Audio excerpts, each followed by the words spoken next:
Yo, yo, yo. Welcome back to Jared Tries Trading. It's 12:03 p.m. Pacific time, March 31st, last day of the quarter. Hope you guys kept it green.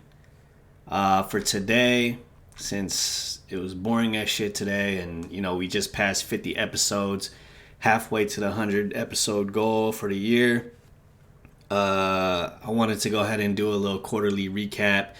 When you're in sales or any job, really, you gotta like go through your performance and stuff like that.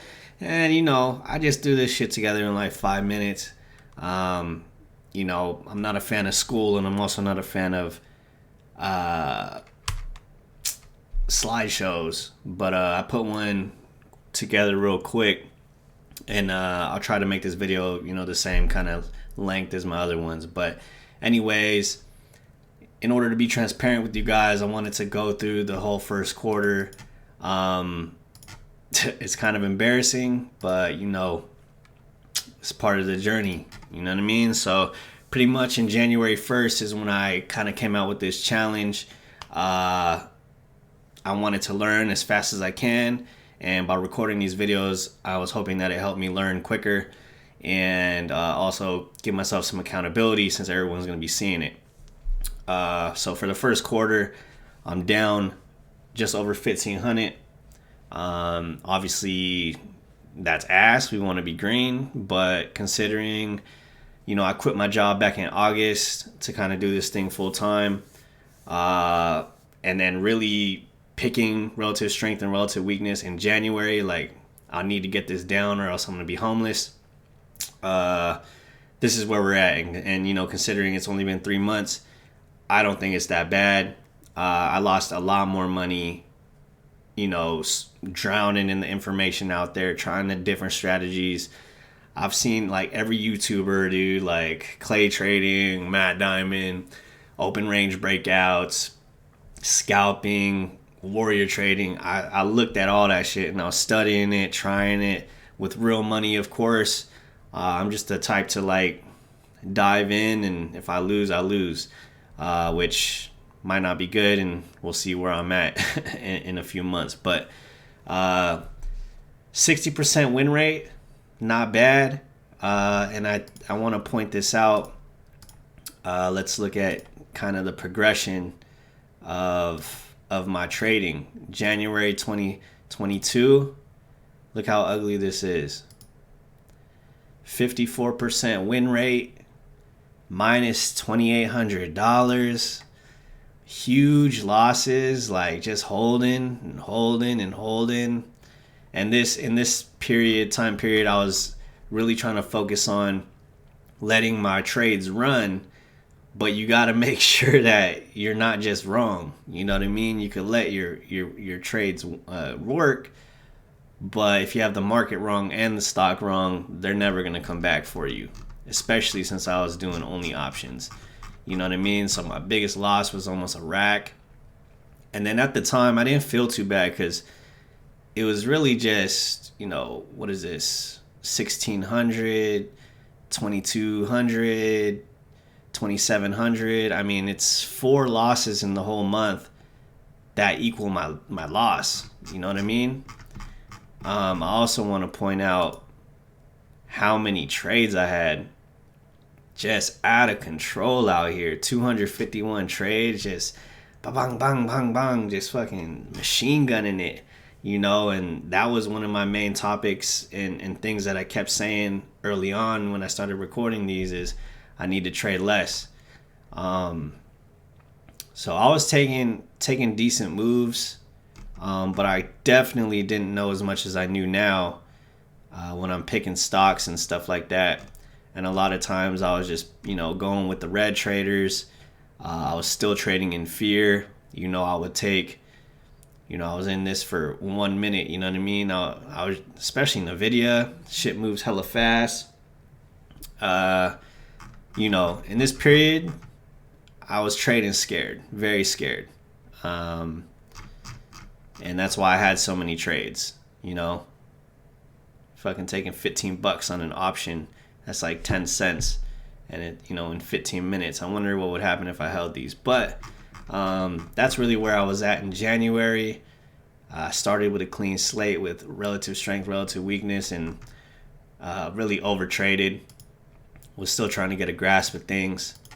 And then in February, which was also a tough month to trade, I cut my trades down by a shit ton, more than half.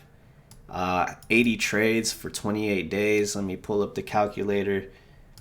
28 days divided. Oh, actually, it's less than that. What is it? 20 days divided by 80? 80 divided. I don't know, man. I ain't no math major. Leave me alone. But anyways, cut my trades down by a lot, and it really showed. I felt a lot more confident in my trades. I let my wins run. And let's see, on my losses, one big one on CVX, and there's always these trades that creep in when you're new. It's like, and I'll get into this when we get into the slides, but it's like, man, I should have cut this earlier, but you want to let it run. And I think at this point, this is when I figured out that about sector rotation. Money left CVX and XOM and all those energy stocks pretty quickly.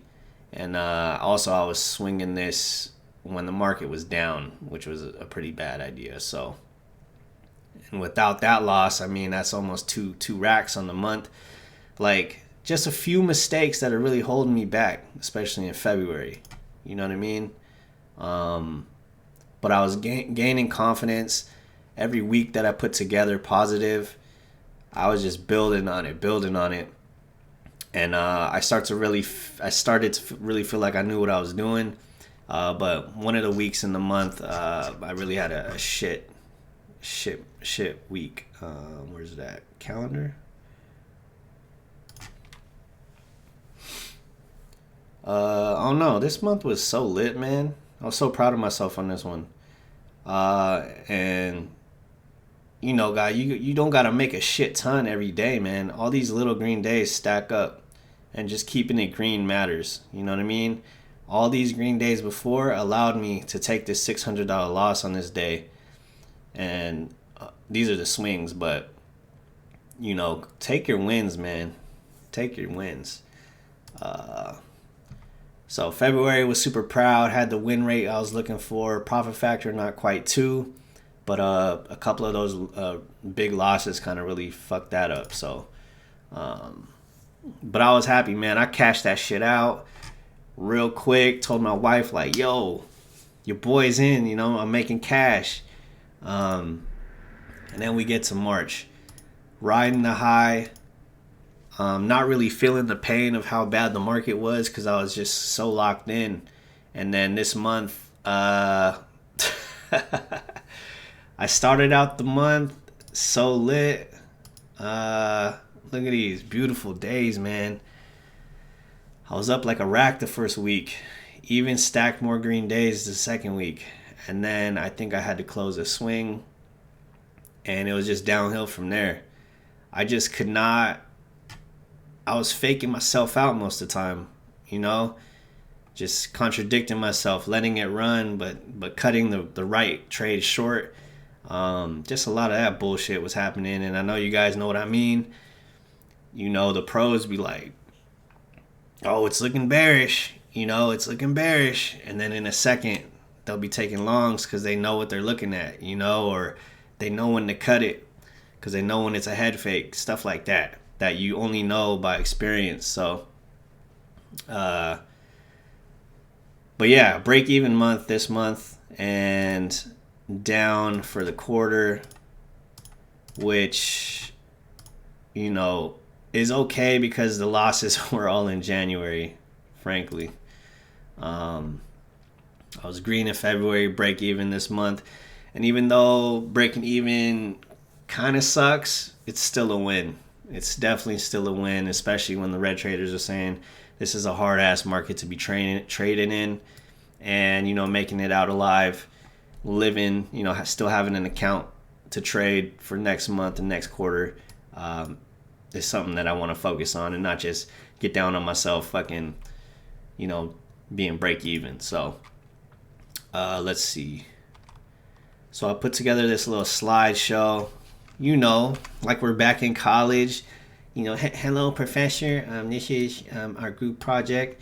But I'm just gonna run through it real quick, man. Quarter 1, 22 recap. Disclaimer: all this information is coming from a noob, and it's easier said than done. I mess up on these things all the time. I messed up on it today, so take it easy on me. Things I learned: routine really matters. When I wake up late, if I'm waking up at 6:30 right on the dot when the market's opening and I roll in, didn't get to take a shower, didn't get to walk around and shit, my mind isn't all the way there, and I don't trade as well. There's a feeling that I get when I know it's going to be a good day, and it's when I'm locked in, when I'm okay with not taking trades, when I'm not antsy, when the chat doesn't get to me. Those are the best days when I trade. That's the next point. Chat can hurt or help. Frankly, I'll come up with a thesis. I'll find my stocks. I like the setup. And then all the chatter about what the market's doing, all the chatter about short-term outlook, long-term outlook, it all just gets into my head, and I throw my initial thesis out the window. And a lot of times I exit trades based on that, and my trades would have ended up working. And that's not to say that the red traders don't know what they're doing, because obviously they're profitable. But if you have a plan for your stock, you gotta listen, you gotta follow it, and not be so wishy-washy just because a bunch of chatter in the chat's going on. You know what I mean? Sometimes they're wrong too, but I'm trying to learn my style of trading, and I need to see my plans through without getting chopped up by the chat. You know what I mean? The market's already chopping me up, but now I'm getting chopped up by the chat. So I'm really gonna try and focus on, I've already muted the sound because that shit really made me get antsy, but just maybe even minimizing it and only checking it once an hour or something like that. Just seeing all the tickers, and I'm focusing on what other people are finding, and then I'm looking at their trades, like, why are they trading it, like, all at the same time in trying to trade my own style. And sometimes it really hurts. So I need to just be in the zone, trade in the zone, like that book, you know what I mean? Focus on a couple setups. As a beginner, I need to just focus on the 1 or 2 A+ setups. Harry has outlined it hella times. And there's so many more setups out there that I want to try them, and I want to be able to trade as many times as these red traders do. But right now, the point is to be profitable and consistent, and trying to add in all these new moves before I even can master this one move, is hurting me. So moving forward, I really need to focus on that. And you don't need to make, you don't need to ride it from the low to the high. Take your profit, man, and these profits stack up. You only need, like, I was taking 20-minute moves and I was still hitting my daily goal. That's with options, of course, and that's okay. Obviously you want to do walkaway analysis and let your winners run, but at the same time, man, take your profits, man. Don't try to be a hero. And then also I need to record my trades better. I mean, when you're taking 200 trades, like in January, it was very time consuming to fucking find out what setups. I wasn't even focusing on the setups in January, but in March, I was doing a little bit better of recording them. But I kind of fell off on that. So just a couple things I learned, kind of just rambling, but hey, turn the video off if you don't like it. You know what I mean? Appreciate you guys for watching, though. In my opinion, the biggest factor so far, number 1 is definitely trade less, keep it simple, and focus on 1 or 2 trades that you opened. In January, I was fucking just trying to be like Harry, man, managing 8 positions at a time, and I don't even know what the hell I'm doing yet.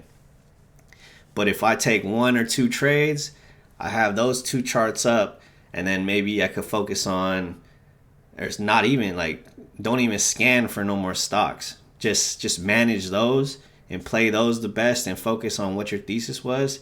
I think that helped me out a lot. And when I don't do that, that's when I start fucking up.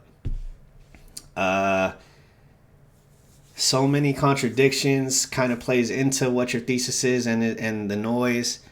Uh, it's so hard to figure out whether the market's holding the stock down, or the stock will get weak when it was strong the whole day. And sometimes the pros will hold it, and sometimes they'll cut it. Like, that stuff comes with experience, man. Like, sometimes like the other day I cut Walmart and I let ASO run. But if I did the opposite and I held Walmart and cut ASO, like, my day would have been different. I would have been way more profitable. And it's just those decisions intraday, and we just need more experience in making those decisions. You know what I mean? And then the market is always first. Obviously, Pete always says it. Sometimes I'm still trying to go long when it's a red day, and if I could cut those down, I think I'll trade a lot better. Excuse me. Price action.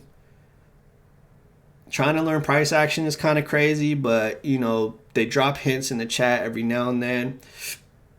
Things like double bottom, higher low, double top, lower high, bullish engulfing candle on the low of the day. I'm not gonna go through a bunch of examples just because I'm a novice and I'm not trying to be an instructor out here. So, but these are just things that you might want to look out for in chat, or maybe Google them.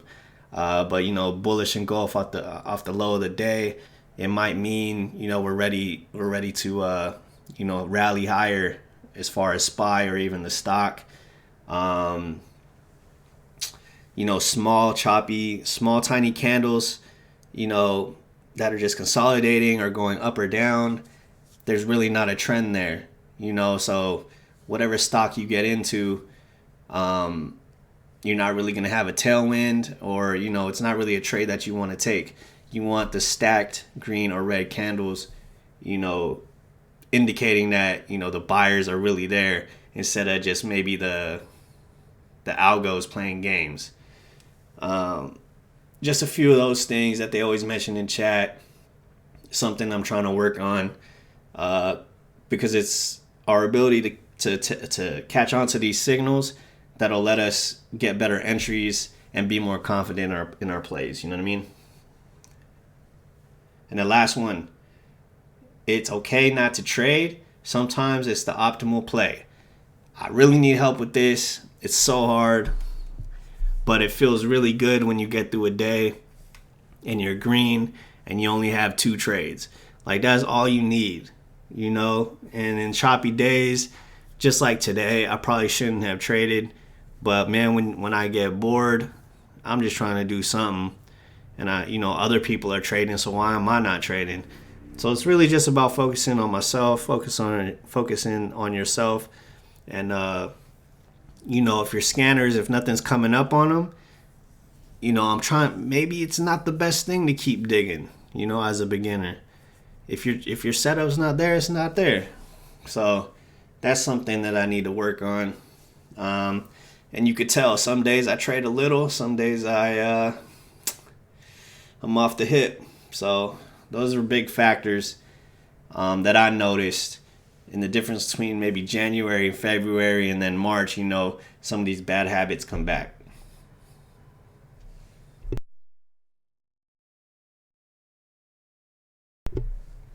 Excuse me. All right, so moving forward, just keep it simple. Focus on the A+ setups, above all SMAs, or a break of a SMA.